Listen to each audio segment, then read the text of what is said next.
Abu Sufyan was leading a caravan from Syria, carrying 50,000 gold coins and all kinds of goods, heading towards Mecca. But the big problem was that to reach Mecca, he had to pass near Medina. And in Medina, the Muslims were ready to loot the caravan. So Abu Sufyan thought, wait a minute, how could Muslims loot a caravan? And that too in the month of Ramadan. Actually, a year before the Battle of Badr, when the Muslims migrated from Mecca to Medina, they took nothing with them except the clothes they were wearing. The Meccans, to provoke them, sold all their belongings, lands, and houses. And this caravan contained many items that were looted from the Muslims of Mecca. So the Muslims were not looting, but taking back what was taken from them. Abu Sufyan, the leader of the caravan, was tense because if he took that route, the Muslims would not spare him. So he changed his route and sent a letter to Mecca for help. As soon as the messenger reached Mecca, he went to the Kaaba, cut the ears and nose of his camel, tore his clothes, and started shouting for help. This was their way of showing an emergency at that time. The Muslim army had already left to stop the caravan. Abu Jahl asked the messenger how many men were there. The messenger said, almost 313 peoples. Abu Jahl said, we will take 1,000 men. Then he asked how many horses there were. The messenger said, almost 2 horses. Abu Jahl said, we will take 100 horses. Then he asked how many camels there were in the Muslim army. The messenger said, 70 camels. We'll bring 170. Abu Sufyan's caravan avoided the main road and escaped from the Muslim army. So now there was no need to fight, as the caravan was safe. The caravan is safe. So there is no need to fight. Not fight. But Abu Jahl insisted that even if the caravan was safe, they would not spare the Muslims, because for every Muslim, they had 3 men to fight. We finish them tomorrow. We fight! Muhammad sallallahu alaihi wasallam ordered his army to set camp near the first well of Badr. A companion asked Muhammad sallallahu alaihi wasallam if the place was chosen by Allah or by consultation. Muhammad sallallahu alaihi wasallam said it was chosen by consultation. The companion suggested they move forward to a place with more water and block the enemy from the wells. Muhammad sallallahu alaihi wasallam liked the suggestion and moved the army there by midnight.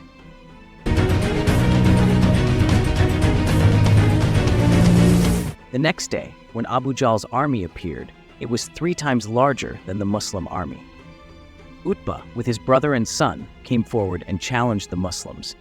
3 Ansar from Medina stepped forward to fight. Utbah said he wanted to fight those who betrayed their ancestors' religion. Hazrat Hamza, Hazrat Ubaidah, and the 24-year-old Hazrat Ali Razi Allah Ta'ala Anhu came forward and the fight began. Ubaidah was injured, but Utbah, his brother, and his son were all killed. Utbah's son Huzaifa, who was in the Muslim army, saw his father, brother, and uncle killed, but remained in the Muslim army. Knowing their army was much smaller, the Muslims adopted a defensive strategy. They decided to hold their ground and let the enemy attack. Abu Jahl ordered a full-fledged attack, thinking it would be over in minutes. But it didn't happen as he thought. Gradually, 5 infidels were killed for every Muslim. The infidel army retreated and got tense, realizing they couldn't displace the Muslims despite being 3 times larger. Meanwhile, the Muslims reshuffled their lines and brought fresh men to the front. Abu Jahl ordered another full-fledged attack, but the same thing happened. This time, the Muslims counterattacked, and the infidel army started fleeing in all directions. Abu Jahl was killed.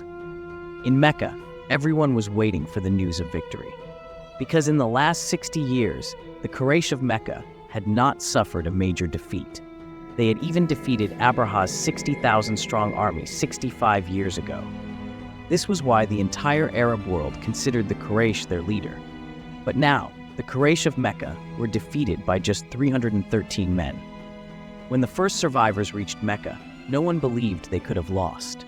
But gradually, they realized they had lost the battle and their honor in the entire Arab world. A famous Western historian writes that before the Battle of Badr, the Arabs considered Muhammad sallallahu alaihi wasallam a weak man, expelled by his people and seeking help from others. But after the Battle of Badr, Muhammad sallallahu alaihi wasallam became known as a king and a military genius in the entire Arab world because he defeated an army 3 times larger than his own.